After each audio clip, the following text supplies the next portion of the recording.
Hi, everyone, and thank you for joining us today for this Mountaineers Books web event as part of our Be Well virtual series.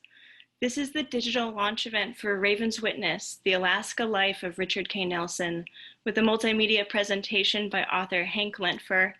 I'm Erica Lundahl, Conservation Impact Manager for Mountaineers Books. Thank you for being here. I'd like to begin with an acknowledgement that Mountaineers Books is on Duwamish and Coast Salish territories in Seattle, Washington. We acknowledge the place-based knowledge of these peoples and are grateful for their ancestral and current stewardship of these lands that we cherish so dearly. Mountaineers Books is a nonprofit publisher of award-winning books about the outdoors, conservation, and sustainability lifestyle for the last 60 years. We couldn't be more honored to be the publisher of Hank Lentfer's book, Raven's Witness, a biography about the life and teachings of natural history author and anthropologist Richard K. Nelson, or Nels as many call him, perhaps most well known for his book, The Island Within. I know we have many people joining us today from all over the world who knew Nels, and we're so glad you could be here to help us celebrate. Thank you so much also to the Northern Center and to Sitka Conservation Society for being our community partners for this event. And a special thank you to Tom and Sonia Campion, who have supported the conservation impact programming for this book. As a 501c3 mission-driven nonprofit, Mountaineers Books invests in and brings to life powerful books and stories like Raven's Witness that connect and root us deeply to the natural world. For today's event, feel free to use the chat feature, but if you have questions for Hank, please use the Q&A option below, and we'll be monitoring that as we go and have a question and answer after the presentation. And on that note, I am just so delighted to have the opportunity to introduce you to the author of Raven's Witness. Hank is someone that I've had the pleasure of getting to know and learn from over the course of navigating the complexities and irony of releasing a book rooted in presence and wisdom that comes from being together in wilderness, entirely on the internet. So Hank, as a lifelong Alaskan, is intimately familiar with much of the country that Nels wrote about. Close friends with Nels, their relationship centered on the mutual love of wild country that he and conservation and writing. The idea for Raven's Witness lodged in Lentfer's mind years ago as he and Nels spent a late September day on the water in Glacier Bay, recording glacier calving. A biologist by training, Lentfer currently works as a sound recordist and part-time steward for the Nature Conservancy. He is author of Faith of Cranes, Finding Hope and Family in Alaska, and lives in Gustavus, Alaska. All right, Hank, with that, I am handing this event over to you.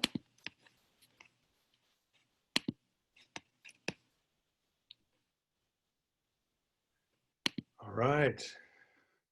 Am I there? Can you see me?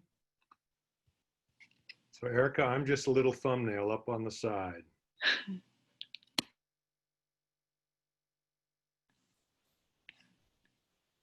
I don't know whether you can shift me, Erica, to be in full screen. But thanks everyone. I got like Erica said, this is a bizarre format to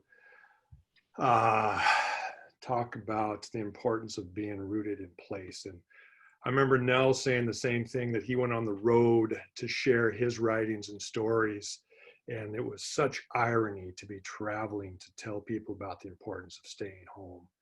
So that is one plus side of this crazy format, is I am home and so are all of you, and we all get to wake up in our own beds. And there's a few other perks, I think, to this format. I've got a beer poured.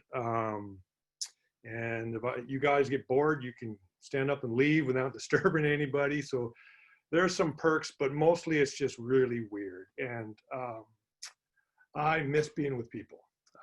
I'm fortunate enough that I talked my good friends, Kim and Melanie, into walking down the road and being in my home with me for this event. So I'm not just talking to an empty room. And thank you all for showing up. I know there's people from all over. Carolyn and Dork, Sitka expats now in Colorado, and Kathy and Frank Moore and Corvallis and Barry and Deborah and Finn Rock, and my buddy Steve and Richard Carsonson over in Juneautown, and Laura and Zach across Gustavus, and Sitka friends. I think we even have a couple of Nels's friends from Australia. So good day, Mike. I am in my house in near the entrance of Sit-i-gai, the bay where the ice used to be. It's the ancestral lands of the Hunaka'u. As Erica mentioned, most people who are tuning into this are doing so because they were touched by Nels, either in person or through his writings. And there may be a few folks tuning in who missed the chance to get to know him, and I'm sorry for you. And you may be tuning in to learn a bit about the guy, and that is why I embarked on this writing project. It's been an emotional day for me. I'm not sure why this is a surprise, but I didn't think about that when I went to bed last night, and it's been a roller coaster. And I've realized that we never got a chance to all get together in person the way we should have to celebrate this guy. And I'm thankful for you all showing up, and it's just kind of a sad substitute for the real thing, and we're all dealing with it in all manners of ways through this pandemic. So we'll do our best to hold each other as close as these damn screens allow us to do. I'm going to start by reading a little bit out of Barry's Crow and Weasel. "Remember this one thing," said Badger. "The stories people tell have a way of taking care of them. If stories come to you, care for them and learn to give them away where they are needed. Sometimes a person needs a story more than food to stay alive. That is why we put these stories in each other's memories. This is how people care for themselves."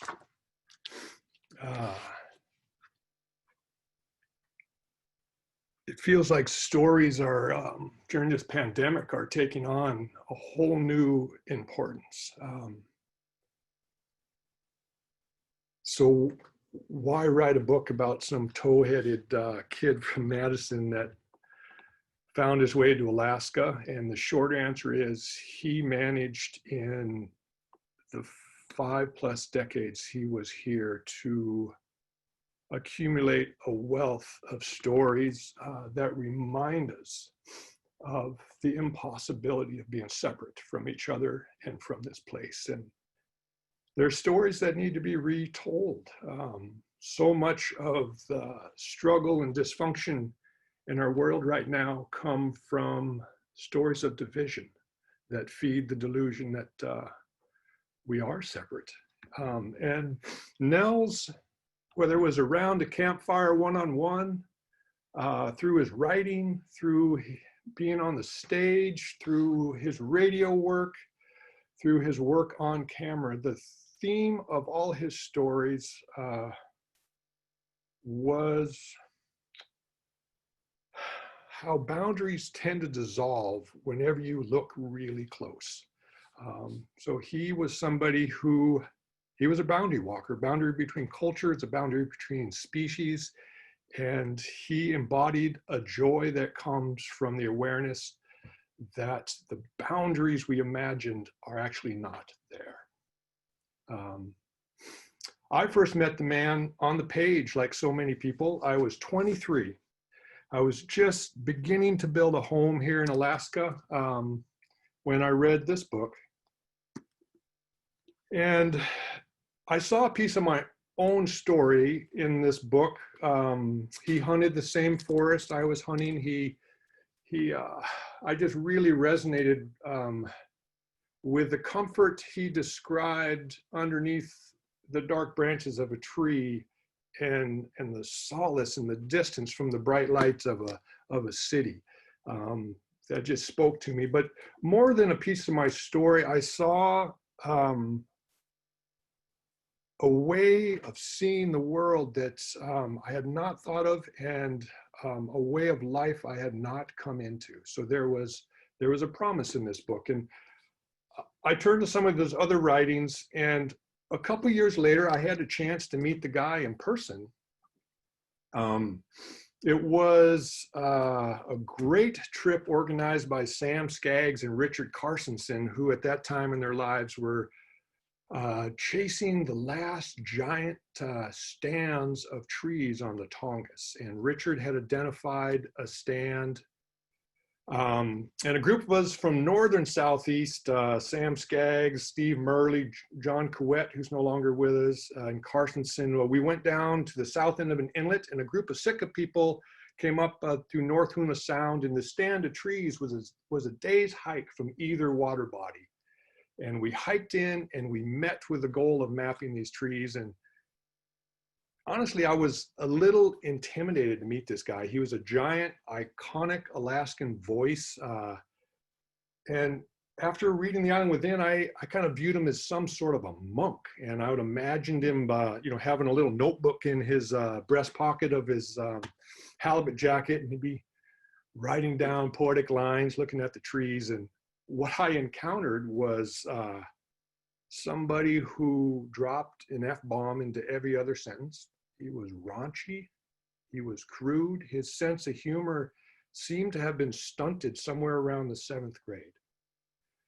And I encountered that and thought, wow, this has all the makings of a real friendship. This is something to work with. So I was delighted that he wasn't monkish at all. And everybody else worked, and Nels and I threw spruce cones at each other for a few days. We went our separate ways, and a couple weeks later, a box of books arrived in the mail. And there were some of Richard's books and a bunch of other titles he thought I might like. But he sent me a fresh copy of The Island Within, which is the one I've got here. And the end of the inscription, he wrote, "I look forward to more days afoot together and more evenings swapping thoughts around wet log fires." And we did. The following year, I went down to Sitka, and he took me and showed me his favorite places. We put on wetsuits and snorkel gear and swam through sea caves on St. Lazaria Island. He gave me a boogie board and took me into the surf on the south end of Cruise Off, and he rode waves, and I got pummeled and got water blasted up my nose. The following summer, he came up and we played in Glacier Bay. I showed him all of my favorite places, and we would do that once or twice a year, just invent a reason to do a trip together. But our friendship took a turn. Oh yeah, another fun piece of our friendship. I got involved in a collaboration with Carolyn Servid, putting together an anthology of writings in defense of the Arctic Refuge. And that book came together quickly. It took me to DC, and Nels met me there. And we hooked up with Sarah James and Scott Sanders and a few others. And we spent 5 very full days running the halls of Congress, delivering that book and sharing our passion for the place. And we had a full schedule. And Nels on day 1 found that there was a place where you could get soft serve ice cream down in the basement of one of the Senate buildings. And we'd have like 10 minutes before our next appointment. Nels said, "Let's go, we can do it." And we'd charge down there, and once or twice a day, he'd make us run all the way down there, and he wouldn't take the elevator. We had to take our stairs up, finishing our ice cream before we got into the senator's office. But he made everything fun. Uh, and then he gave up writing. He was sick of sitting in front of his desk. His last book, Heart and Blood, Living with Deer in North America, he just swore it off. And then he got into radio, which I'm sure most of you are familiar with. And he called me up one summer and said he had 3 programs in mind, one on tidewater glaciers, one on black bears, and one on mountain goats. And he wanted to do all 3 of them in Glacier Bay. And I said, I'm in, come on up. And he came up in September, jumped in the boat with Kim Hecox and my buddy Jake Jacoby. And we went up bay, and I'm gonna see if I can get this to share some photos.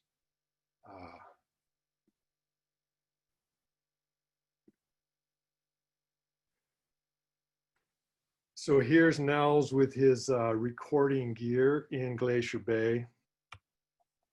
And that's his parabolic dish, seeing what that glacier has to say.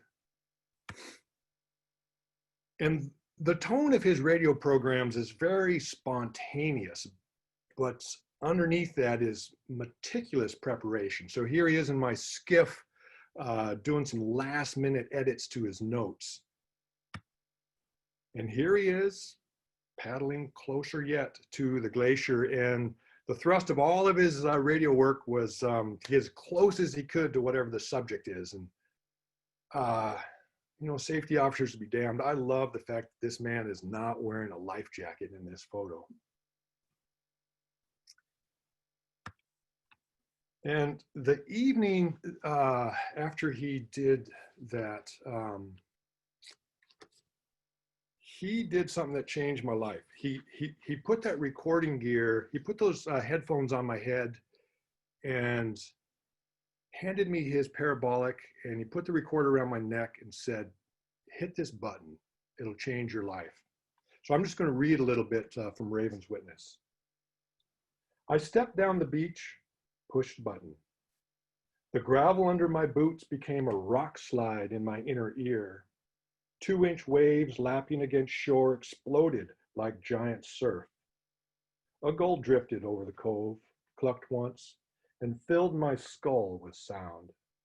I eased forward, slow and gentle, aware of each grinding, shuffling step. That giant, bionic ear transformed the afternoon into an expansive auditory hallucination. Cackling ptarmigan, yodeling loon, hissing barnacle, slippery pop of seaweed underfoot. It was early evening when the batteries died. I slipped off the headphones and stood in a world I thought I knew. It was like being gifted the miracle of glasses after decades of lousy eyesight. Amplified through the exquisite microphone, vague sounds rang crisp, hushed whispers washed clean. How was it that I'd been in Alaska my entire life and never paused to fully listen? Walking back to camp, my senses remained tuned to rustling leaves and whistling wings. My ears were not broken, I realized, just clogged with a lifetime of regret, of neglect. So it didn't take long for me to buy one of those parabolic dishes. And Nels and I cooked up projects that got us out recording together. We spent a couple years building a library of natural sounds. And that meant day after day of camping in the quietest, most animal-rich places we could find, mostly in Glacier Bay, but a few trips up into the interior. And those were the most fun, expansive summers of my life.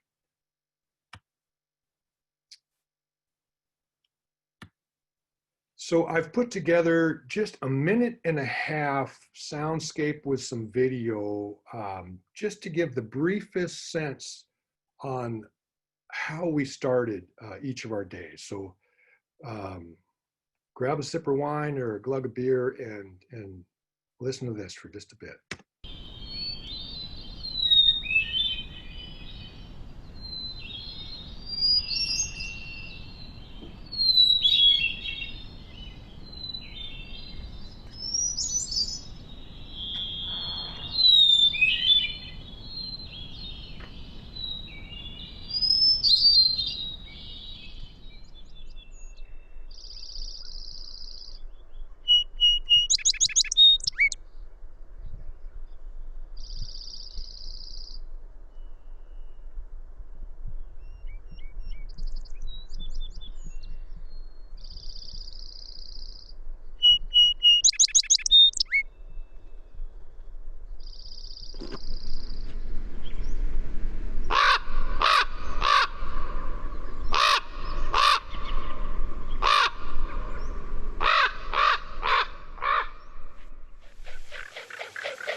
So expand that into 3 or 4 hours.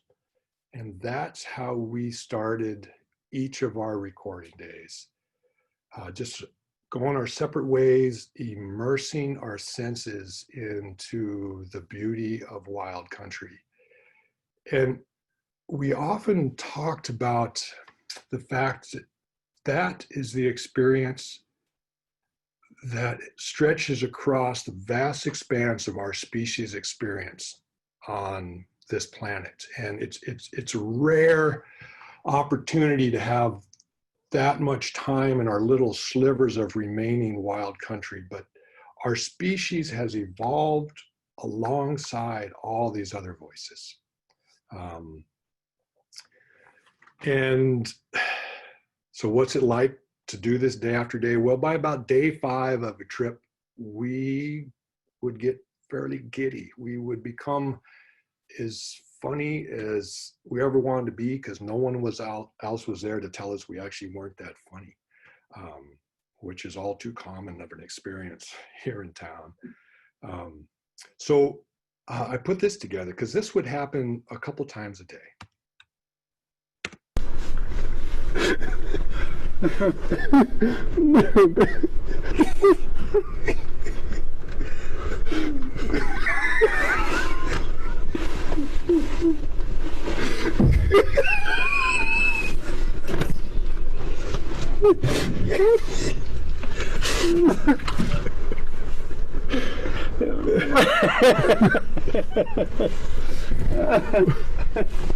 Oh, that hurt.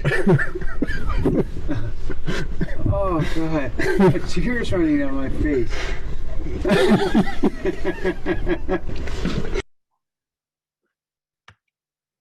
So we'd record in the morning. We would laugh ourselves and do adventures during the day. And during the evening, we would sit around camp, sit around the fire. And what happens around fires? Stories every time. So month after month, I listened to this man's stories, and I bugged him a little bit, told him that he needed to write some of this down, that he was sharing stuff that was not in any of his books. And he was clear that he was done writing. So I eventually asked if he would mind if I had a go at writing some of this stuff down. And he agreed. He was happy to have somebody take that on. So we ended up down in Sitka, and we hauled boxes of journals and letters and old books and reports and all this stuff out of his attic and up out of his garage. And here's his journal page. This is early. This is the 2nd of September, 1964. So he's 22 years old. And he's in Wainwright, Alaska. And how he got there is just kind of a fluke. He had just finished his undergraduate work in Madison. The Air Force wanted an ice survival manual for pilots flying missions over the Arctic. And his professor, Dr. Laughlin, was an anthropologist focused on the Arctic. He got the job offer. He passed this on to this young man. He saw something in Nels that made him take a risk and offer him the job. Nels said yes, although his real love was snakes and frogs and turtles. But so this was a serious left turn for a budding herpetologist. But he also had a sense of adventure that didn't let him say no.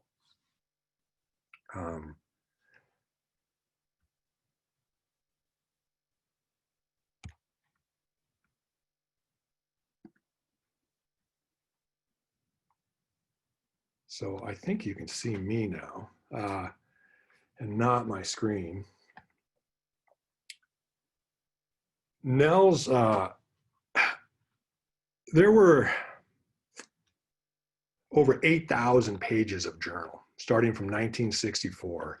And he was a compulsive journaler.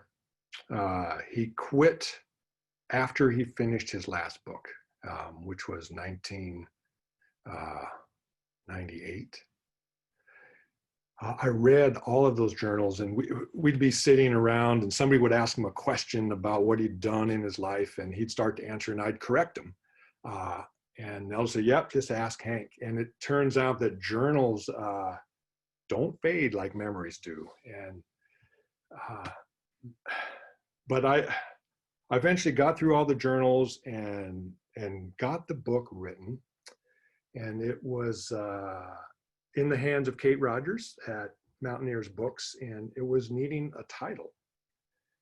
And I just couldn't come up with one. So I started asking around for ideas, and people started pitching them. And the best one came from Jan Straley, a dear friend in Sitka.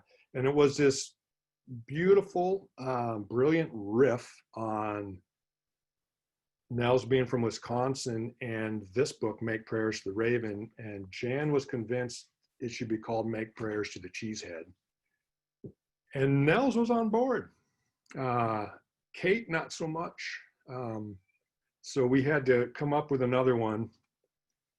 And it took me a while, but Nels eventually read the manuscript and he came up with Raven's Witness. So it's really fun that he contributed the title. And I'm also very grateful for Barry Lopez, who wrote the foreword for this book. And he and Nels have a long friendship and partnership, and they were collaborators on some great projects, most notably the TV series of Make Prayers to the Raven. And in the prologue, Barry references something that Levine Williams, who was a Koyukon man living in Hughes and was an important teacher of Nels. And Levine told Nels that every animal knows way more than you do. And Barry writes in the last paragraph of the prologue, the truth of Levine's remark was both metaphorical and factual. To be patient, to pay attention to the world that is not you, is the first step in the neophyte's discovery of the larger world outside the self, the landscape in which wisdom itself abides. Other residents of the world, Levine was telling Nels, know more than we do about how to survive whatever is coming. Their investment is not in progress, but in stability. Nels's life became the passing on of this deceptively simple message about human survival. It was this message that he lived.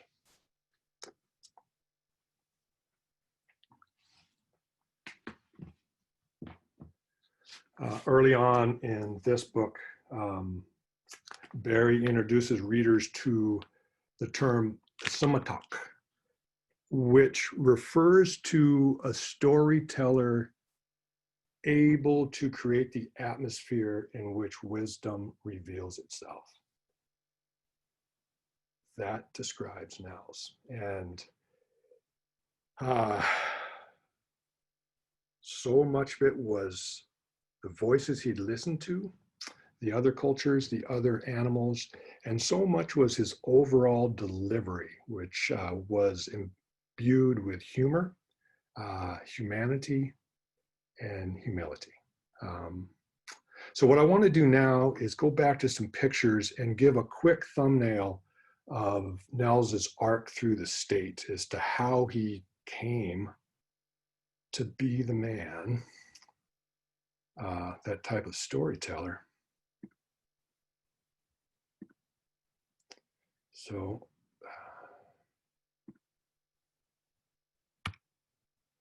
1964, he got the job to go to the Arctic, and it was a dog team economy. The first snow machine showed up the year after Nels got there. And it was a hands-on lifestyle. I'm gonna go back. This photo is Wesley Eacock, And we got to meet his son when we went back to Wainwright in 2014.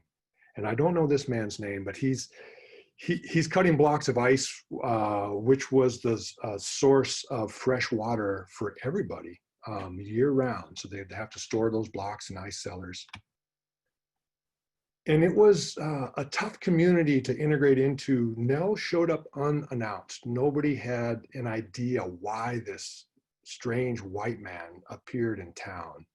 And this young boy, Norman Matameluk, was a really friendly guy who took Nels out hunting and showed him around and was his first friend in town. And here he is in a more public gathering. And here's a brief bit of a letter that he wrote to his parents early in his stay in Wainwright. Dear Ma and Pa, I have been having considerable difficulty getting friendly with the adults, who seem pretty unsure about me and perhaps suspect me of being some kind of fish and game department spy, secret missionary or something.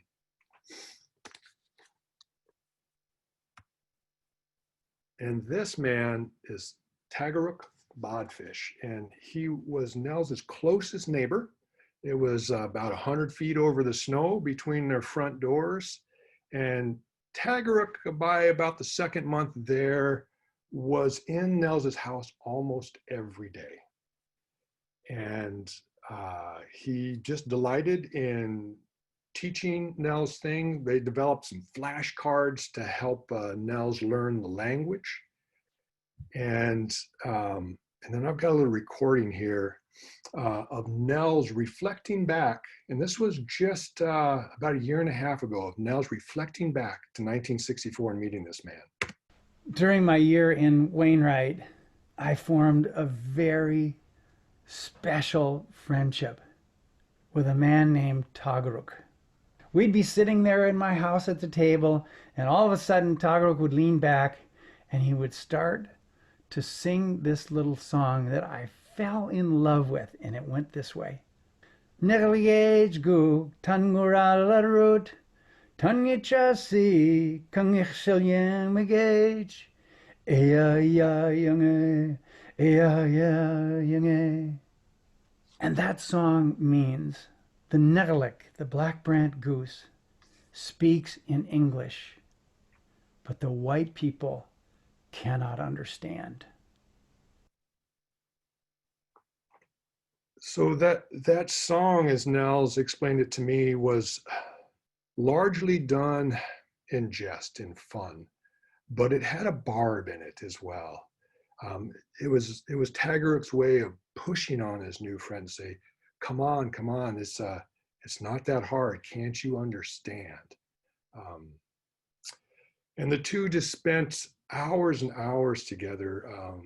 Tagaruk helped him build an unach, which is a tool for testing the thickness of the ice, and they built a manok, which is this, that's a wooden float with hooks on there, and you toss it over the body of a dead seal to bring it to the edge of the ice, a seal that's out floating in an open lead. And Nels was, he wasn't the most patient guy, and he got really antsy. He wanted to get out on the ice. That's why he was there. But it took months for the ice to freeze enough to be safe to go out on. And eventually it did, and he got to follow the hunters out there. I'm going to read a short passage here from Raven's Witness. Sagulach refers to a freshly frozen apron of ice. It's thin enough to shine black with the sea underneath. Seals can push through to get a breath. It bends and then breaks beneath the weight of a man. It is here, at the border between predator and prey, that the genius of Richard's Inupiaq neighbors comes fully into focus. So it's a dangerous place, this freshly freezing apron of ice. And the only reason anybody would go is that's where they had to go to get food. So their survival depended upon navigating and understanding this dangerous place. And so thinking about how that type of danger might hone your focus and steepen your learning curve. When a misstep is lethal, it is going to get you to pay attention. And Nels made a few missteps, but none of them quite lethal. And he eventually started getting more and more invitation to join hunts. And here's a photo of a very successful walrus hunt.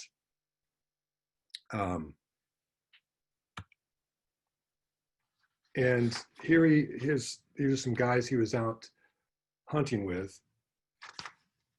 And I'm going to read another passage here. Richard never witnessed a conversation that did not, in due time, circle back to hunting. Every exchange, whether in the coffee shop or on the trail, drifted to the whereabouts of seals or caribou, the conditions of ice, the habits of dogs, or the proximity of bears. Richard came to see the men's single-minded focus as the engine of a brilliant, churning intellectual machine, a machine set in motion in the sod houses and ice shelters of their ancestors, a machine combining individual observations to produce insights unavailable to any single hunter. In Madison, Richard's obsession with snakes and frogs was a private affair, tolerated but not shared by the adults in his life. In Wainwright, his fascination with the natural world found a home, moving from the shadows of a hobby to the full light of essential knowledge. So Richard had this transformative year. It was still filled with a lot of hardship and loneliness, and he was incredibly eager to get back home. And he devoured a couple pans of his mom's Jell-O and ate a bunch of corn dogs and played a few games of football. But it didn't take very long for him to realize that Madison could no longer hold him. And he had got a glimpse of the potential of a way of living intimately with place and with a community of people focused on place. And that started a multi-decade search for his own connection to place. Fast forward 10 years. He's got 3 books published. He's got a master's and a PhD in anthropology. And in this photo, he's mushing dogs with some friends from the Kobuk River, where he had just spent the winter in Shungnak and Ambler. And he's repositioning his team into the Koyukon drainage to spend time with the Koyukon Indians. And he hitched those dogs alongside this cabin, which belonged to Stephen and Catherine Atla. And in the background there is the Koyukon River. And this is Stephen and Catherine Atla taking apart a caribou. And they became his most important teachers and really close, almost surrogate parents. And I love this photo. This is actually in Teneke. That's Shungnak, their lead dog, who came down to live in the rainforest. And there's Richard and Kathy Mottner, who was his partner at the time. And there's Catherine and Stephen, who took the time and the expense to come visit these folks at their new home in Teneke. And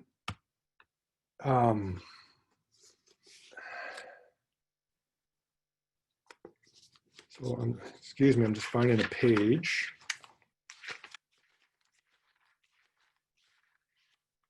So this is a reading from Richard's journal in Huslia, in that little cabin.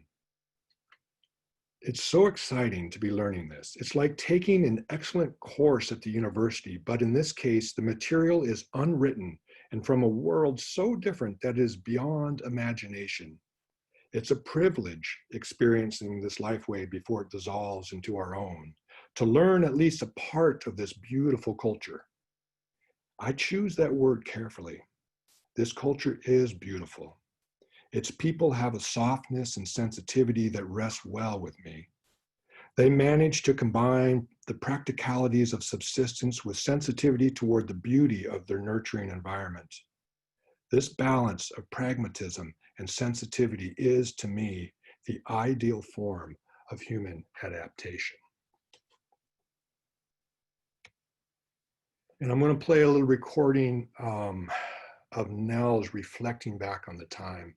And in the course of working on this book, Nels and I were still camping together. So I would just ask him questions, and there was always recording gear around. And I would just hit the record button, and I got this little snippet. You've been raised in a tradition that has tremendous insights into looking at the outside of a house and the beauty of its structure and the way it was constructed and how it works, and it's just all these brilliant insights, and you're completely absorbed in it, and all of a sudden somebody opens the door and invites you inside. And that's how I felt about being with Koyukon people and realizing, oh my God, there is another dimension that may exist in our world. And here are people who have invited you into the house, and they're filling your head with this incredible, expanded view of what the world might be. Yeah.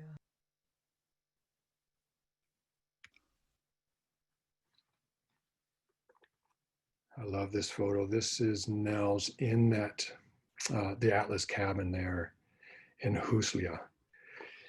And he wrote his fourth book, Make Prayers to the Raven, from his time, about his time there. And I'm going to read just a little bit from the epilogue from that book. Certainty is for those who have learned and believed only one truth. Where I come from, the raven is just a bird. An interesting and beautiful one, perhaps, even an intelligent one, but it is a bird, and that is all. But where I am now, the raven is many other things first. Its form and existence is a bird, almost the least significant of its qualities. So what is a raven? Bird watchers and biologists know. Koyukon elders and their children who listen know. But those like me who have heard and accepted them both are left to watch and wonder.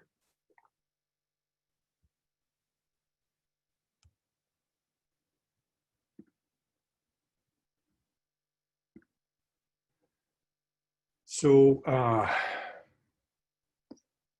that hunger for an intimate relationship with home that started in 1964 in Wainwright only intensified as he moved through other villages. And he was almost desperate to see if he could nurture that for himself. So he ended up in Sitka after leaving Huslia, and he set that goal for himself. And he went after it with gusto. He just spent a lot of days with friends, but often by himself, to see if he could nurture some semblance of what he had seen in Catherine and Stephen. So I'm going to read another passage here. And I'm going to gloss over a lot of the island years and just say that he succeeded in his goal. And this is a passage from his own journal. I feel myself becoming steadily more intense about the work, more anxious to get at the creative stuff of writing, and more confident about the rightness of the path I'm on. And he's writing this from a desk at the Straley's house where he could look out and see crews off. I pick up the binoculars several times each day to look at the island, as if I'm reaching over to touch a person I love and to be touched in return. I look at the island and think, I'm doing this for you. This is such a wonder, loving a place as if it is another person. How strange to have reached my age without ever living in a way that allowed it. I have certainly read of it. I have lived with people who premised their whole existence on it. But I was not raised in a culture or community that allowed it to happen to me. There is only one way to know this love. Go to the land. Become rooted in it and let the love grow through intimacy and completeness of experience. So as I mentioned before, Nels moved through borders, borders of cultures, borders between people, and he vibrated with the joy that comes from the awareness that the boundaries aren't really there. So another reading here. This is from towards the end of Raven's Witness. There were no worn paths of prayer that led Richard to the shores of Kruzof Island. He boated across uncharted waters, drawn by the same yearning that compels others to light a candle or reach for a rosary. Richard went to the island seeking a spiritual path and escaping heartbreak. Hunting, surfing, and watching became his meditation, writing his discipline, the rainforest his cathedral, the deer his communion.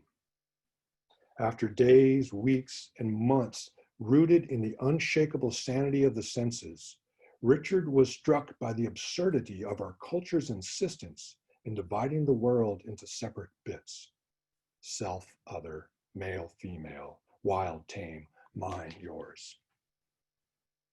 And this next section is pulled directly from his journal. We fail to recognize such categories are an artifice, and the customs surrounding them are pure invention. Throughout human history, the artifice of boundary has been a locus for conflict, death, and enslavement, ranging from the conflicts among individuals and families to world wars.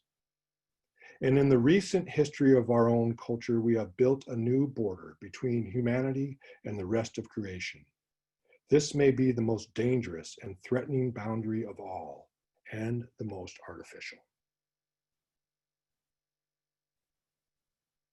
In the 30 years since I first met Richard on the shores of a forested lake, I've come to see my initial impulse was right. He is a monk. There are no robes, no frock, no cross, just jeans, t-shirt, and a ball cap.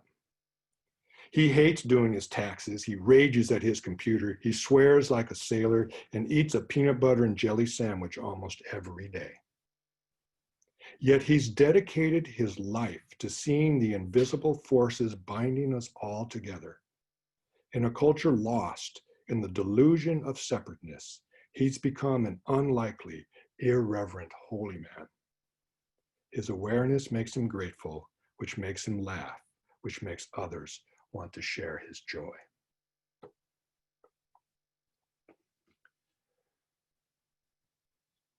The last time I was with Richard at his home in Sitka was last summer. Neither one of us, of course, knew or certainly didn't want to believe that would be the last time we'd be together in that place. But we sensed it enough that he looked around his living room and asked if there was anything I wanted in his home. And I didn't want any of the furniture or anything except for this one thing, which is this bone. It's the front leg of a deer bone, terribly shattered, but healed. And Richard writes about this bone in The Island Within.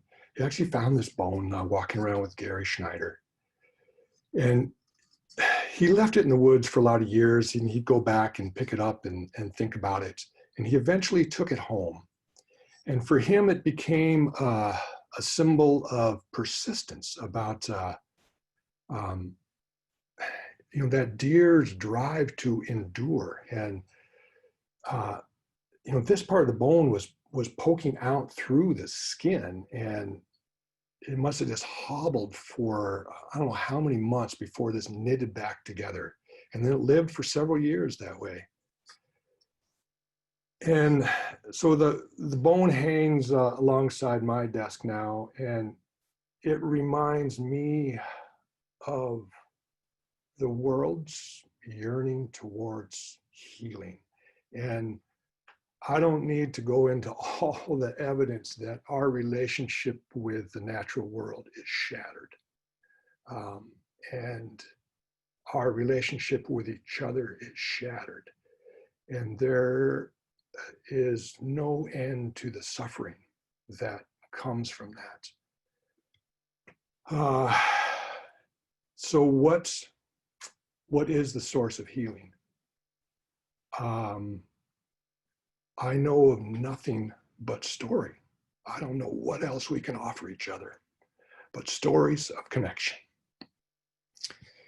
And that's what Nels offered me and so many others.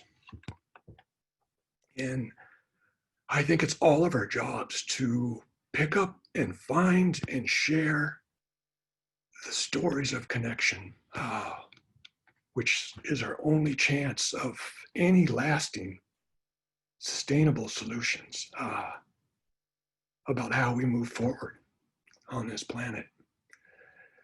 So I'm going to share one more story.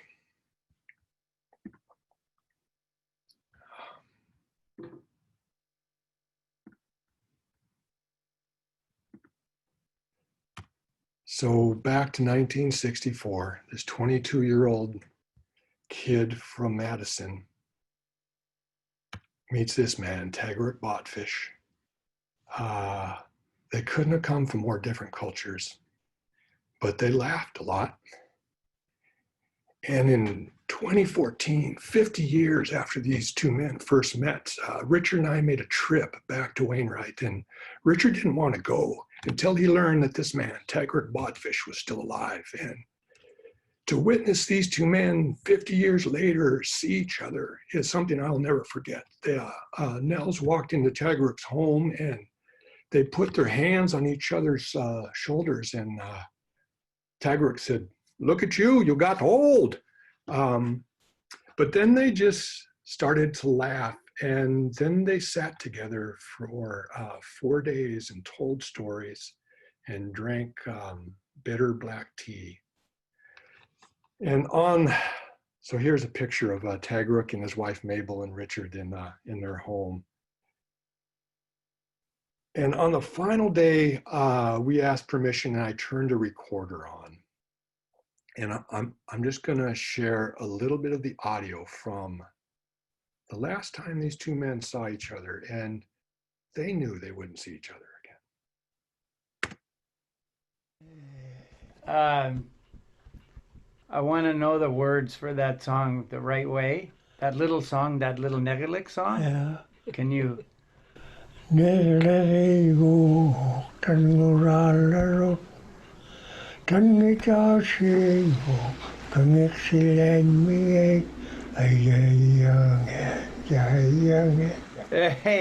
that's the one. Yeah. I love that song. Thank you. Thank you. Yeah. Yeah. Yeah. I always thought of him singing that song. Yeah.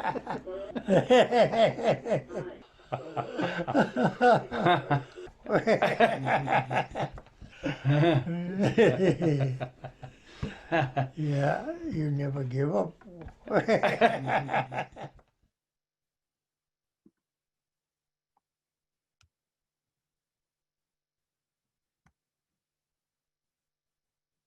So Erica, I don't know how to get back. Where are you? There Hi, you are. Hank. I'm here. Yeah. Oh, So thank you all for listening and making the most out of this bizarre format. thank you so much for sharing, Hank. That was beautiful. I cried. A couple other people in the chat had messaged privately that they moved. I know a few people have submitted questions, and you can put those into the Q&A or into the chat. And I have a couple questions that have come in. Sure. We got one actually right before the presentation started from a woman named Patty Brown, who's with the Board of Alaska Science Teachers Association. And she had asked, what do you think Richard would say or has said to non-Indigenous teachers who work in Native villages in Alaska regarding the best ways to connect with students that they teach biology and the practices of science? Wow, that's not, thanks for your question, Patty. That is not a question that Nels and I ever dug into. So I'm not going to be able to give you good insights into that, Patty. I'm sure there's plenty of other people who have chewed on that one. And Nels just didn't spend much time teaching in classrooms. He, people tried to corral him in a few times, and he would get pretty damn fidgety after a semester. And it was all at the college level. So I'm not much help to you there. Someone else had asked, what do you most hope that people take away from Raven's Witness? That it's possible to get to a place in your awareness where loneliness isn't possible. Your awareness that it's impossible to ever be separate from all these other creatures and each other. The only way that's possible is within the pathology of our own skulls. So if nothing else, just to take away that it's possible to feel, to know the comfort of having the world's boundaries blurred.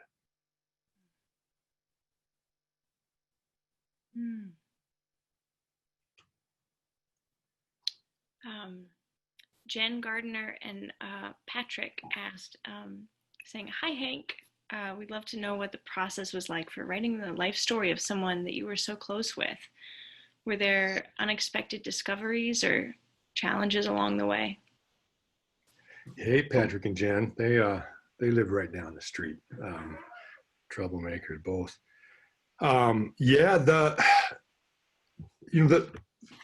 the easiest thing about writing was also the hardest, which was Nels and I were so close. There's a reason most biographies are written about dead people. You don't have to worry about what they're going to think when they read the manuscript.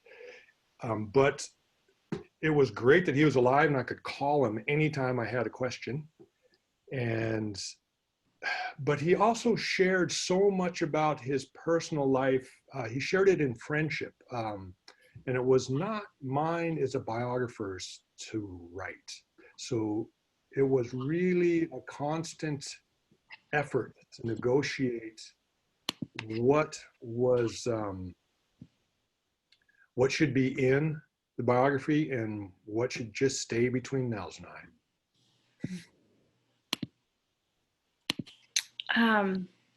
Wendy Walker asked, when you have traveled and left Alaska and come back, what sound lets you know that you are back in your right place?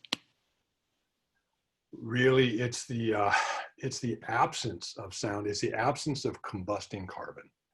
And the rattle and purr of combusting carbon almost everywhere just dominates soundscapes. And it's my experience when I return home that I just relax because it's mostly quiet. And in terms of the local sounds, it's so seasonal dependent. There's that great pulse of sounds in the spring and then the deep quiet of winter. But the silence for visitors who have never been here is what is most striking. And people who don't live in silent places don't realize that they don't live in silent places until they come to one. And they're just, they didn't know that that's what they were looking for until they get here.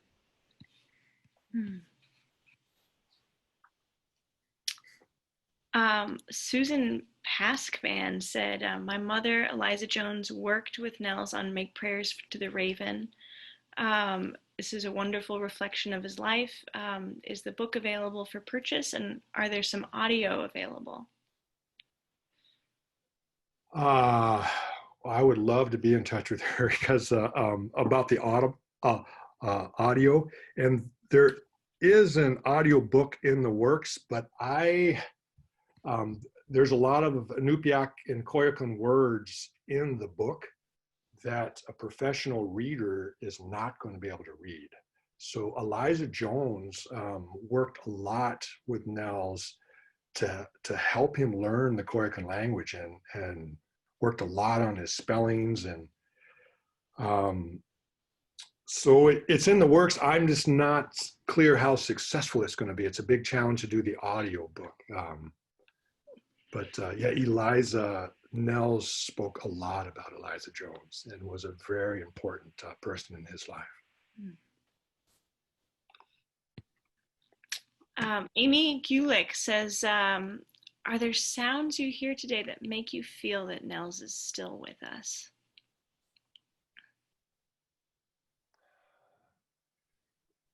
Raven, yeah, he just loved the raven so much.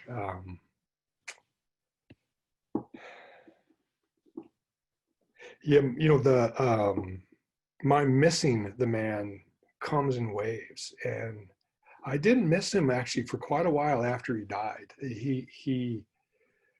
I went to the woods immediately after leaving San Francisco in the hospital after he died, and I was surprised that actually I did not miss him. And it's actually going out listening to sounds now that I most miss them. When I come into the house after hearing something really great and I've got a good recording, and my first impulse is to reach for the phone and tell them what I've heard. And that was the center of our relationship, was just sharing the notes on what we had heard. And we always knew the other person would be there as an eager ear. So to answer Amy's question, it's less a particular sound and more the act of listening that makes me think of the man.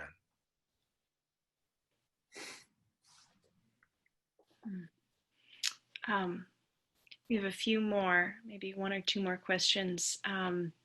Casey Miller says, I live in the city of San Francisco, and I'm curious what Hank would say to inspire people to get outside in nature.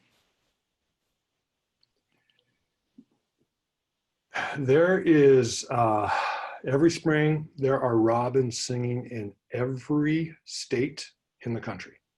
And they're singing in city parks. They're singing in the wildest place in Alaska. And if you go out and just listen to a robin, and then walk until you hear the next robin, and they set up their nesting territories, and just pay attention to those two birds, and you will be able to learn their songs well enough to tell them apart. Each bird is that individual. And if you learn those songs well, you will hear them again, that same bird in that same breeding territory the following year. So that is a simple way to really tune in to a common bird that is all too often overlooked, and they are nesting in city parks.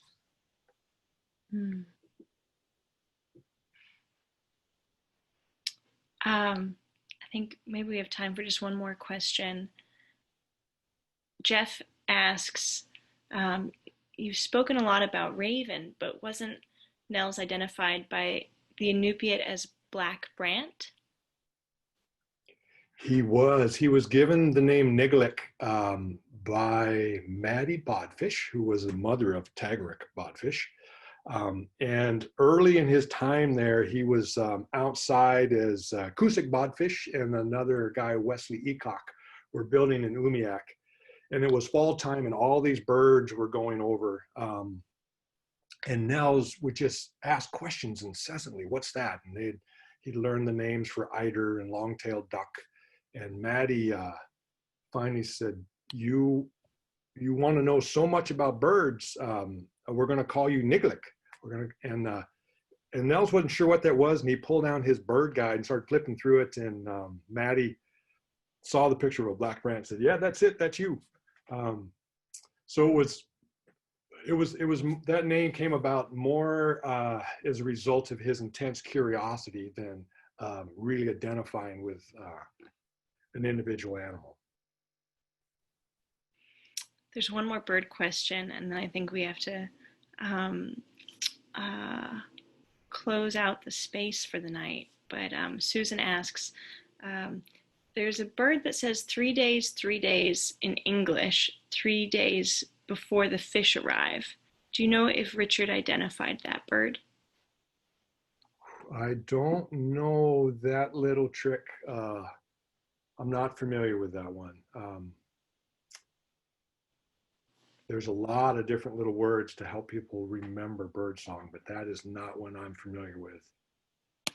The world's expert on birdsong has been on the call, Don Krudsma. I wish you were able to chime in. But yeah, sorry, I can't help you. There's so many comments coming through the chat here that are just memories. It's kind of amazing to kind of take in. I have the pleasure of seeing so many people right now that have little moments of connection with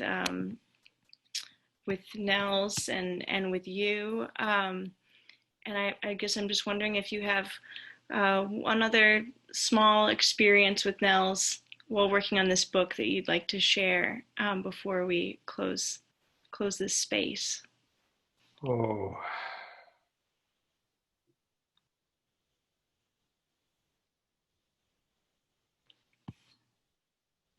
I think writing this book was really a gift to me, that he trusted in me to hand over all those journals and all those letters. But any authentic gift, there is no one receiver and no one giver. Any authentic gift is going two ways. And it's satisfying that in return for his trust and his mentorship and his friendship, I was able to capture some things that I think he felt really good having down on paper. And it was the finishing or the completion of a two-way exchange in our friendship. So we both finished the project, I think, feeling really grateful and honored for the other person in our life.